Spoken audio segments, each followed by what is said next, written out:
Bitcoin, it creates spontaneous order. And interestingly enough, it also creates spontaneous chaos. And the central banks are getting very nervous. The politicians in Washington, they'll stop at nothing and resort to anything. And now we see another wave of counterparty risk and all these counterparty banks blowing up, Silicon Valley Bank blowing up, because those guys are not Bitcoiners. They're not Bitcoin maximalists. They're scammers. They're charlatans. And now their karmic wheel is crushing them, as it should be. And if they get destroyed and the banks go under and there's a huge crash and the economy blows up, so be it. You know, we're ready.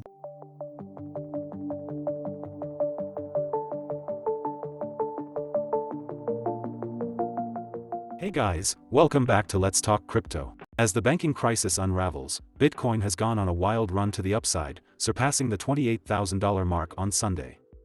It has grown by 45% in the last 6 months, after bottoming at around $15,700 in November.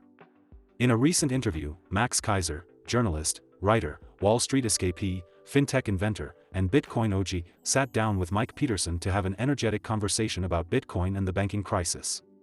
The growing and evolving benefits felt throughout El Salvador due to the new Bitcoin law, in contrast to the madness and chaos occurring in the fiat world, serve as the backdrop for this animated talk. A little-known fact to many is that Max Keiser was once a stand-up comedian and street magician prior to starting to work on Wall Street. His ironic humor and flamboyant personality have enabled him to expose the corrupt system he knows inside out, in a playful yet effective manner. In this interview, Keiser even admits that he enjoys fighting against bankers like Jamie Dimon and exposing Wall Street, which is one of the many reasons why he is so passionate about Bitcoin, which he describes as the truth machine. Keiser believes that Bitcoin is the only option to the corrupt financial system, so central banks and politicians will do anything to try and stop it, even if that means taking down the banks. Let's listen to Max Keiser as he shares his unique perspective on the downfall of Silicon Valley Bank and the banking crisis. But before we do, please consider subscribing to our channel, as we bring you daily content on the latest crypto news. And now, let's jump right into the video. As we're seeing, the banks are getting very nervous, and the central banks are getting very nervous. The politicians in Washington, like Liz Warren, for example, and others, Chuck Schumer, they're starting to realize that this Bitcoin is very disruptive to the entire status quo, the entire system. And now they're trying to figure out how to fight back. You know, they're 10 years too late. They're not going to succeed, but they'll stop at nothing and resort to anything to try to stop the Bitcoin revolution. And they could do a lot of really silly things and dumb things, and a lot of people could get hurt. I'm hoping that people like Senator Lummis and others in the system who are talking about Bitcoin are more successful and get people in the government to understand Bitcoin more. And as I've been saying now for 5 years, I think what you're going to see around the world is not governments banning Bitcoin, but governments getting involved in what I call the global hash war, a concept I introduced 5 years ago. Where countries are going to be trying to compete with each other to mine and hoard Bitcoin.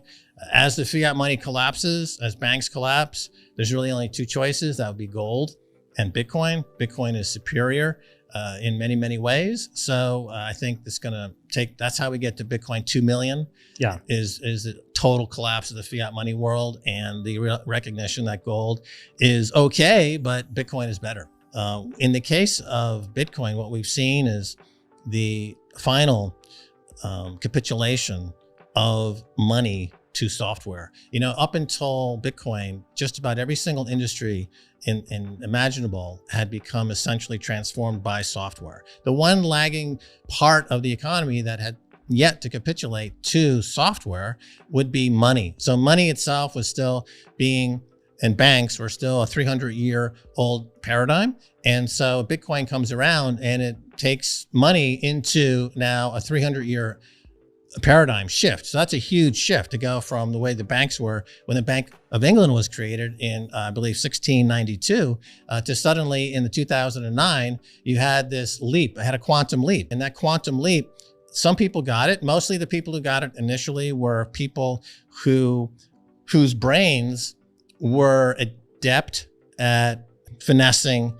very abstract concepts. So hackers and drug users, I would put into that category.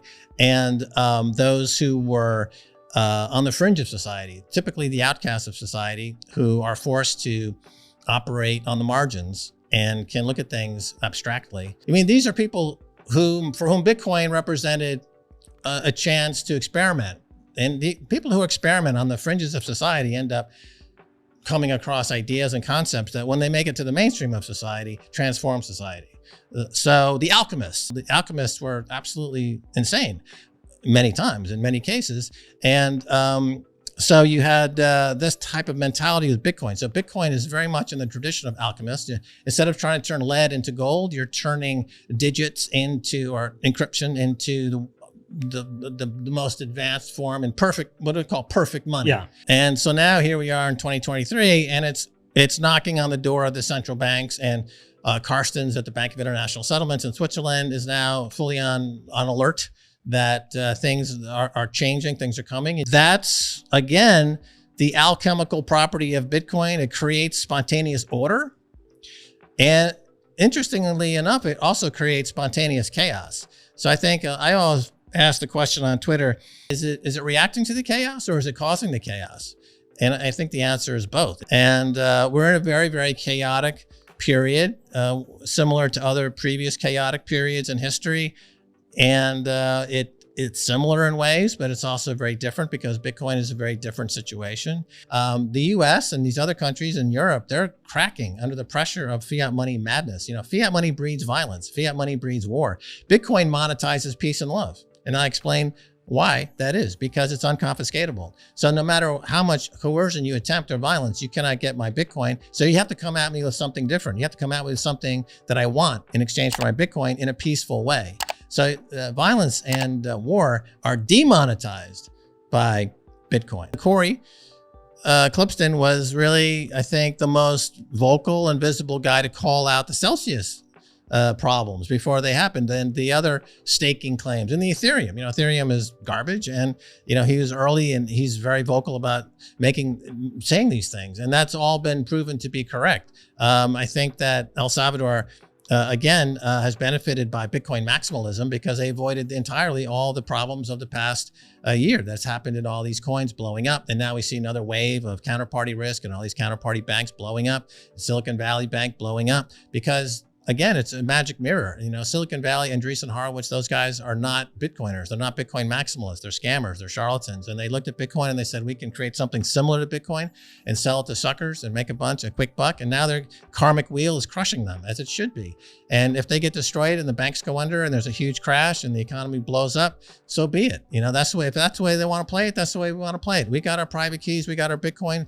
We're sitting here. And if you guys want to blow everything up to smithereens, you want to start all over again from the Stone Age, we're ready. We have all these coins that we're seeking the BIT license in New York and getting licenses and doing everything by the book. And then you have Tether, which said basically fuck you to everybody. And now Tether is the only last man standing because they don't have fractional reserve. They're fully backed. They have a product that's the first, the biggest, the most used, and all these other stable coins like Circle. I was on a podcast 3 months ago. I said, look, Circle's going to blow up. The counterparty risk is enormous. Their business model of paying people to use the product is unsustainable.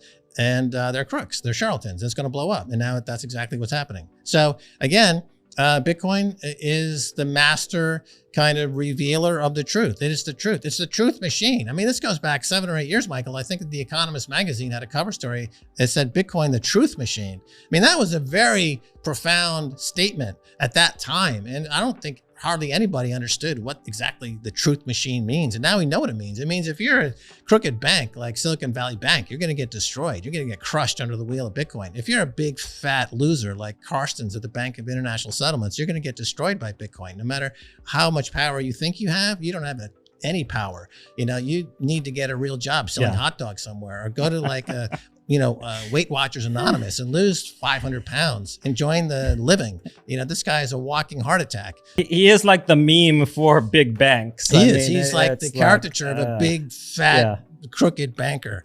Okay. And we don't need these kind of jackasses in the world. They should just quietly disappear because they're just mucking things up. Yeah. There's a bad look for humanity. If the aliens come looking for our Bitcoin, Carstens is the guy they'll seek out first. They'll feed the entire spaceship on his carcass to get a quick meal. Then they'll come looking for us for our Bitcoin. And we'll be like, no, you're not giving me your private keys, aliens. Go back to your parallel dimensions. The OG Bitcoin in me, it goes back to a fundamental underlying hatred of banks and Jamie Dimon and Lloyd Blankfein and Goldman Sachs. And Bitcoin is really the bank killer.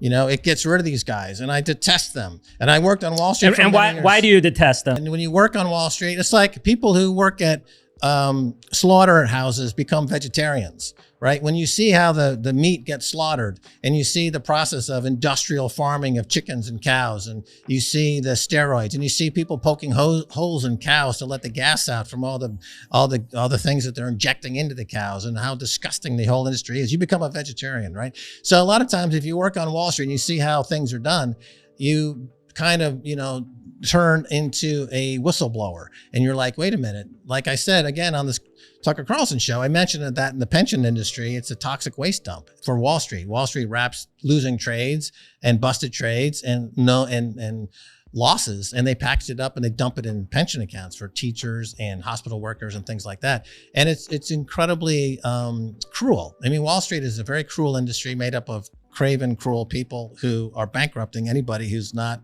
on their speed dial list, who they are doing insider trading with. Okay, and so I detest the fact that this is going on in a way that is undermining our society in a fundamental way. And we see the results. The economy is crashing. The cities are collapsing. And I like fighting against bankers because, you know, as I said, I was in the banking industry.